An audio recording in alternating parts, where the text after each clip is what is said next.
Hey you guys, it's me, KTB, and I'm going to be doing a book review today. It's going to be a little bit different than what you've probably seen so far on my channel, because this book is going to be non-fiction. Woohoo! It was suggested by Scottish Geeks who said, oh, I'd like to see a few more non-fiction books on your channel, biographies, kind of not so fictional pieces of work, including biographies and stuff, on your channel. It would be quite interesting to see which ones you think are good and which ones you think maybe aren't so good, and what your opinions are on them. So thank you, Scottish Geeks. So let's get to it. Today's review is going to be on The Writer's Journey by Christopher Vogler. This is the 3rd edition of the book. So yeah. And I'll read you the back cover.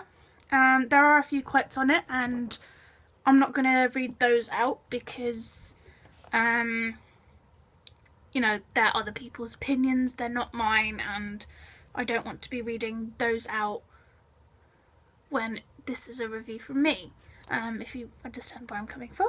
Okay, let's go. Christopher Vogler explores the powerful relationship between mythology and storytelling in his clear, concise style that's made this book required reading for movie executives, screenwriters, playwrights, fiction and non-fiction writers, scholars, and fans of pop culture all over the world. Discover a set of useful myth-inspired storytelling paradigms like the hero's journey, and step-by-step guidelines to plot and character development. Based on the work of Joseph Campbell, The Writer's Journey is a must for all writers interested in further developing their craft. This updated and revised 3rd edition provides new insights and observations from Vogler's ongoing work on mythology's influence on stories, movies, and man himself. In revealing new material, he explores key principles like polarity, catharsis, plus a revised chapter which looks back at the Star Wars phenomenon and analyses the 6 feature films as an epic on the theme of father-son relationships. New illustrations and diagrams that give additional depth to the mythic principles. A final chapter, Trust the Path, an inspiring call to adventure for those who want to discover themselves through writing. For me, with a lot of kind of non-fiction books like these, which kind of explore stuff from, you know, things that you might do for a degree like psychology or screenwriting, which is what I'm doing, or any kind of book like this which isn't a biography, what I've come across is that they're either really wordy, which means they kind of use big words and kind of really long sentences that you have to read several times over to be able to understand, or they're the not so wordy types where it's clear, concise sentences that anybody can understand. And these non-wordy types are the ones that are really good for introducing you to concepts that the wordy ones would explore in greater detail. And this is one of the ones that is the not so wordy ones. It's very clear, it's very easy to understand, and it's a very good introduction to some of the things that, obviously, because this book is based on another one by Joseph Campbell, which I also have. I'll get it now. The one it's based on is this one, The Hero with 1,000 Faces by Joseph Campbell. Put that one back. It's a lot more simple than the one that Joseph Campbell wrote, but it makes it a lot more easier to understand than the one that he wrote, which this is a very good introduction to that one.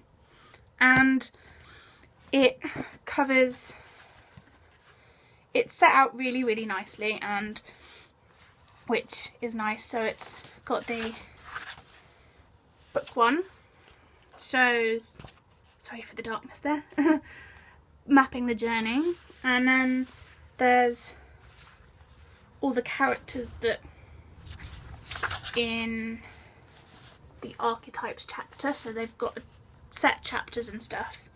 And then there's this one, Stages of the Journey. So yeah, it does set it out really nicely, and the diagrams are really good as well. And the way it's phrased is really, really easy to understand. So it is a very, very good first kind of plunge into screenwriting, especially if you haven't really kind of done much on it before and you've never really written a full screenplay before. But it's also good from the point of view of someone who has written a full screenplay before as well, because it helps to understand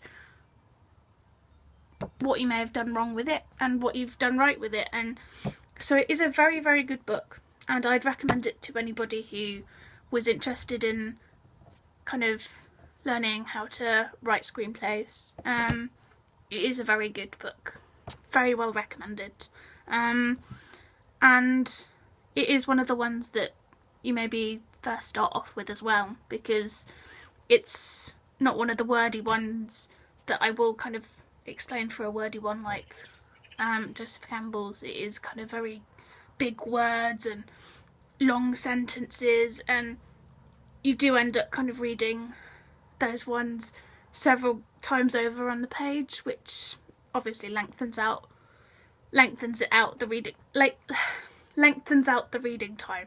So this is a very good first step to help you kind of better understand those kinds of bigger worded ones.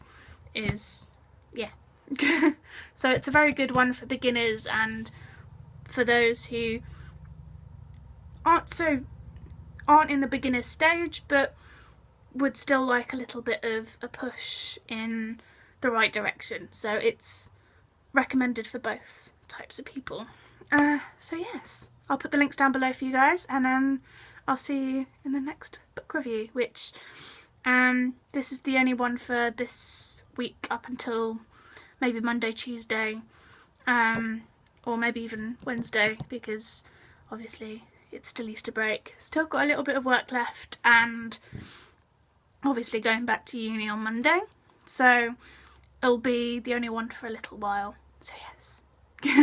See you, and it'll probably be my Slimming World vlog, which will be the next one. So see you next time then, guys. Bye bye.